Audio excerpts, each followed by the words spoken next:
Breaking news! It is speculated that Liz married Big Ed and Angela married Michael! A customer hotel review on Reddit reveals that 90 Day Fiancé weddings were hit in Florida. My armpits are getting very stinky just thinking about the very concept of Edward marrying Liz. You are dumb. I'm dumb? You told me when you were drunk the other night that you would rather sleep with Alex than me. You're obviously not the right woman. I don't know how Ed thinks I cheated on him with a woman. Why do you call me fat? Why do you make me insecure? The right woman? I'm not insecure. Let me have my ring back. After all these videos that I made giving Liz fire advice, she didn't listen to one thing I said, but you know what? Think about all the people that we helped along the way. It was worth it. That's actually a healthy way to think about it. Even if these cringe NPCs don't listen to our fire advice we give, at least we're all learning and growing together as a family. So we're leveling up, even if they're not. Right now, let's read what the person on Reddit had to say. Overpriced and deceptive, January 2023, couples. The hotel itself is lovely, but don't come here expecting peace and quiet. The hotel is overrun with TV productions and weddings. We were snuffled from one part of the hotel to another to accommodate a reality TV show production, which we weren't warned about. The bar, hotel, and the adult pool was shut down during this time unless you were consented to appear. And the production crew was filming children and their families at one of the remaining pools without warning them or asking permission. My heart goes out to Matt. Imagine you're on vacation with your family in Florida, you're having a great time. All of a sudden, you have to be uprooted from one part of the hotel to another to accommodate the D-listers on this reality TV show. If it was Ed Sheeran or somebody important, actually Ed Sheeran has class. He probably wouldn't do something like this. But if it was somebody that was important, it would be one thing. For Ed, Big Ed, Oh, hell no. Oh, hell. Being from the small town that is known as Las Vegas, Nevada, I know a little something about hospitality and business ethics. How dare this hotel just not inform the guests that production was filming? If this ever happens to y'all, you let production know that you're subscribed to the Yourwetsock YouTube channel. We're known in all 5 boroughs. Forget about it. Right away, we got pictures of Angela and Liz yucking it up. I also spy with my little blue eyes, Kalani and Asuelu. I actually ordered a cameo for y'all for Christmas from Asuelu, and I forgot to give it to you because I have really crippling ADHD. My bad, but now I would love to play that cameo for you because I actually asked Asuelu to do a haka for you guys. So here that is. Hello, ladies and gentlemen, it's me Asuelu and I'm here in California. It's really cold right now, so I just want to take this opportunity to give a big shout out to Yourwetsock. What's up, man? I hope you're doing really good and I hope you're doing really well. So I'm just thank you for being a wet socks to me for this whole time, and I'm doing really kind of okay. I'll be back from my island. I've been going through a lot of stuff, and I'm still trying my best. And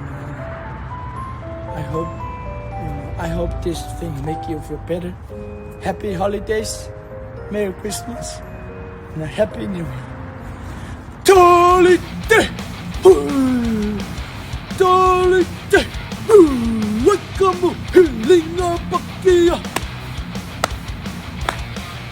Oh, kamate, koraku. Kamate, koraku. Teenage tangata, uru waranai, piti vai whaka, piti tera. Hupane, kupane, piti tera. Hey, pukara. Thank you so much and God bless. Merry Christmas and Happy Holidays. Hey, clap it up for Asuelu, guys. Thank you for the Cameo King. I'm going to link his cameo in the bio of this video. He makes really fire cameos, actually. Much like Major Payne, he's been known to cut a little rug in his day. Over the years, we have all undergone a certain amount of character development. I was very critical of Asuelu in the past. You're annoying for playing video games and being a broke bum. His response has been very impressive because he's been working very hard on TikTok and on Cameo in addition to the many jobs that he's had in the United States. It is very hard to come here as an immigrant and make a good life for yourself, let alone take care of your wife and your children. So for Kalani and Asuelu, they made a lot of irresponsible decisions earlier in their relationship. Asuelu's 27 years old, Kalani's 34 years old. Kalani first met Asuelu when she went on a trip with her family to Samoa. She saw him working at the hotel she was staying at. The minute she saw him, she was like, damn, slice me a piece of that booty. They had unprotected sex. She wasn't on birth control. Smart decisions were not made. I could give them a lot of gripe for that, but it doesn't help the situation. They've been on many seasons of the show. We've watched this couple encounter trials and tribulations together. Majority of the fans of the show feel like the main tribulation that Asuelu and Kalani have encountered is his Moochie family. Just give me money, that's all I want. We're poor. You're supposed to help your family back home. So you want me to get a job and be away from my baby so that I can pay for people in a different country? Wait till I see you, I'm gonna beat you up! Many foreigners have this misinformed belief that money grows on trees in America, but fail to recognize how expensive it is to live here. As well as mom and sister really did the most to make him feel like he was a bad son for not sending enough money back home for them and their church. At times their arguments got so out of control that Kalani almost had to open up a can of whoop ass on Asuelo's sister. And many times if Kalani ended up striking Asuelo's sister, it would have been justified as self-defense, because whenever his sister can't control her emotion, she resorts to physical violence, which is incredibly immature and just shows her lack of intelligence overall. Kalani has always had that safety blanket of her family. When you come from stability and your parents are able to bail you out of any piss poor decisions that you make, that in itself is a luxury, and Asuelo doesn't have that. If anything, his family are a bunch of financial sucking leeches that care more about their happiness than his. For a while, things weren't looking good for this couple. In fact, many fans assumed that Kalani and Asuelo were going to get divorced. However, since they moved to California, it seems like they put a great amount of effort into repairing their relationship. I don't know about y'all, but I'm hyped to review Kalani and Asuelo on the new season of whatever show this is about to be, because I feel like they both grown as human beings and made their relationship work. For both Andre and Asuelo, I called them bums in many past videos. I am so happy that they developed a sense of work ethic and are really doing a great job of taking over the provider roles for their family. I want to see growth for everybody, all the creatures. Not everyone can face their shortcomings and step up to the plate and grow as a human being. Let's talk about Liz and the Dirty Bird. No, I don't give a goddamn about no money, bitch. You and your goddamn money, bitch. Last we spoke about Lizzie, she promised the fans that she wouldn't get back together with Ed, and boy oh boy, that shit didn't last. Liz obviously didn't go no contact. I'm sure the minute she got back to San Diego, Ed convinced her to re-enter this relationship with him and in turn re-enter her. Bad thoughts in your head, little ape man in your bed. Maybe I should make a Head and Shoulders emo album. As mentally ill as it is, this is Liz and Ed's 13th time getting back together as a couple. I would love to know what the world record is, because in their lifetime they might actually beat it. Lizzie even admitted on the show that her mother prioritized raising her brother with special needs over her, so she spent the majority of her upbringing staying with her grandparents. As children, we internalize things, so I'm assuming that when this happened, it was the birth of Liz's people pleaser side. I'm sure y'all are aware in that mindset the thought process is, if I can shell out more love, do more acts of service, you won't leave me. That unhealed childhood trauma has constantly resulted in Liz attracting shitty men. The reason why I made so many videos on Liz and Ed and their relationship is because a lot of people fall into that trap of looking for someone in the present to heal their wounds from the past. Big Ed, Big Pred, Small Ed, Little Edward, he answers to a lot of names, but he doesn't answer well to criticism. Why? She's upset First of all, and you're still attacking her. stop insulting me. What you said was very rude. You know what? You don't belittle me and my relationship. My favorite part, hands down, from their segment of Happily Ever After was when Liz outed the fact that Ed has a little wiener and doesn't know how to kiss a girl at age 57. I just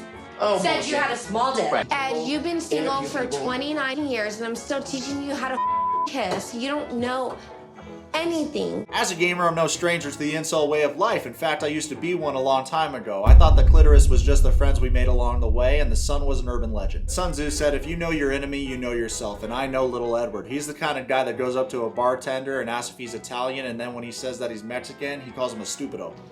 What's your name? Valentino. Valentino. Are you Italian? No. Okay, so am I. You lying. Yes, I am. Orale. You is stupid.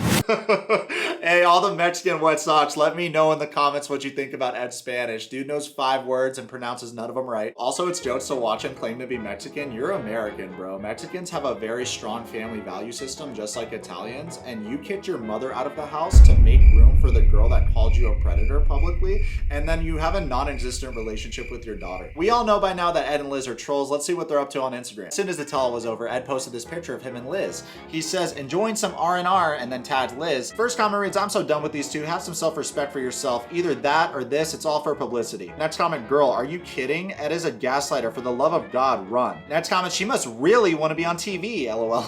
Only just finished the tell-all when she said she wanted to be a good role model for her daughter. That's actually the biggest problem I have with Liz, because I don't like when parents experience a certain amount of abuse or neglect and then they take that out on their child. I think that if you come from a broken home or you were neglected as a child, why would you want to inflict the same damage that was done onto you onto your child? You should want to boss up and be financially independent, not be in a toxic relationship. Level yourself up so that you can give your child a great life. And for Liz, it's very uncommon for a woman to not get custody. Like, her ex has full custody, but it's for a reason. It's because because she keeps prioritizing these shitty relationships over her daughter. With Ed and Liz concerned, I'm starting to see the big picture. They are people that will use anyone to get to where they want to go and have no ethics or morals, and will use family members as bargaining chips or segment pieces without actually putting in any effort to maintain those relationships. My advice for that moving forward is when you're a disingenuous human being, a lot of people can pick up on that. I think the value system in our society is starting to change. People are starting to watch wholesome content as opposed to people with a high sub count or a high follower count.